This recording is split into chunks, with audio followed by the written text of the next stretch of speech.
गहरा राष्ट्र प्रेम हमारे देश के वीर सपूतों का आभूषण रहा है। मातृभूमि की रक्षा के लिए हमारे भारत के वीरों ने स्वयं के बलिदान को ही मूल मंत्र माना है। हमारे देश की धरती पर समय समय पर वीरों ने जन्म लिया, जिन्होंने अपनी वीरता, साहस, पराक्रम और शौर्य से भारत को ही नहीं बल्कि पूरे विश्व को प्रभावित किया है। बुंदेलखंड की भूमि पर ऐसे ही दो पराक्रमी वीरों ने जन्म लिया, जिन्हें हम आला ऊदल के नाम से जानते हैं।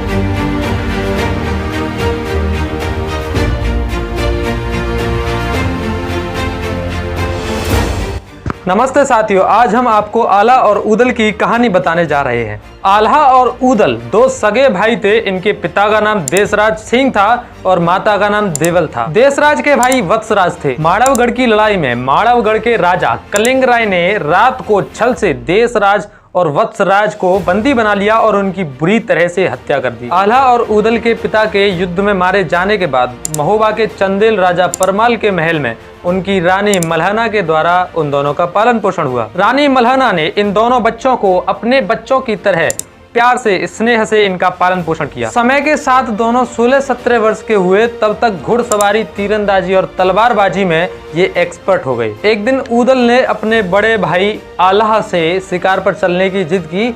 तब आला और ऊदल और उनके कुछ दोस्त शिकार पर निकल पड़े। दिन भर जंगल में घूमने के बाद कोई भी शिकार नहीं मिला। शाम के समय आला ने ऊदल से जब घर चलने के लिए कहा तो बात के पक्के ऊदल ने कहा कि जब तक हम शिकार नहीं कर लेंगे तब तक घर नहीं जाएंगे। अगर देखो बिना शिकार के जाएंगे तो हमारी वीरता का अपमान होगा, तो मैं तो शिकार करके ही लौटूंगा। आला लौट आए, लेकिन ऊदल ने अपने घोड़े को आगे बढ़ाया और शिकार की खोज में उरई राज्य की सीमा में घुस गए। उरई के जंगल में ऊदल ने एक हिरन का शिकार किया। उरई राज्य के फॉरेस्ट गार्ड ने ऊदल को रोका, लेकिन ऊदल ने उसको कोड़े से पीटा और कहा कि हिरन का शिकार मैंने किया है, मुझे उसे ले जाने से कोई नहीं रोक सकता। वैसे तो जानवरों का शिकार करना बहुत ही गलत बात है, लेकिन उस समय पर राजा महाराजाओं के लिए शिकार करना एक शौक था, एक पैशन था। उस फॉरेस्ट गार्ड ने ऊदल के इस काम की सूचना उरई के राजा माहिल परिहार को दे दी। राजा माहिल ने शिकारी ऊदल को दंड देने के लिए अपने बेटे अभय सिंह को भेजा। अभय और ऊदल में बहुत जोर से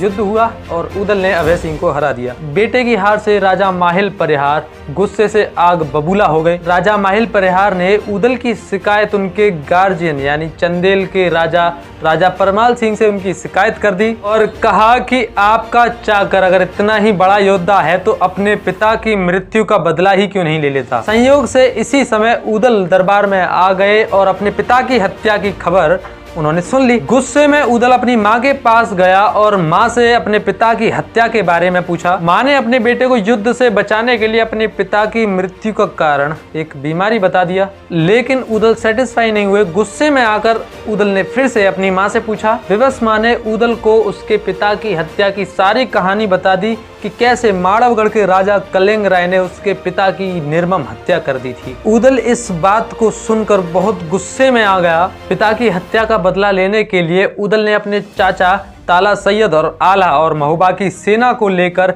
माड़वगढ़ पर चढ़ाई कर दी। एक भीषण युद्ध के बाद माड़वगढ़ के राजा कलिंग राय को उन्होंने बुरी तरह से हरा दिया।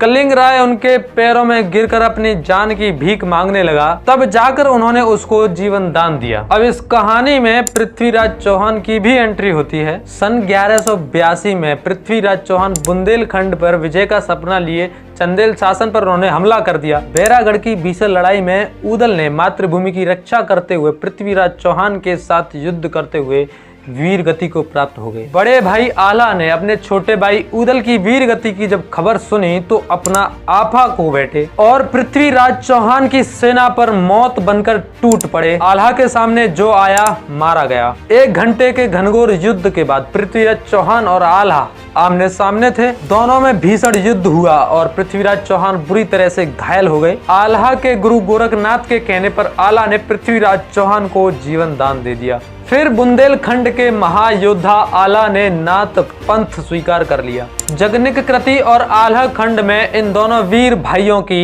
52 लड़ाइयों की गाथा वर्णित है। भारत में जन्मे इन वीरों को भारत के लोग सदा सदा के लिए याद रखेंगे।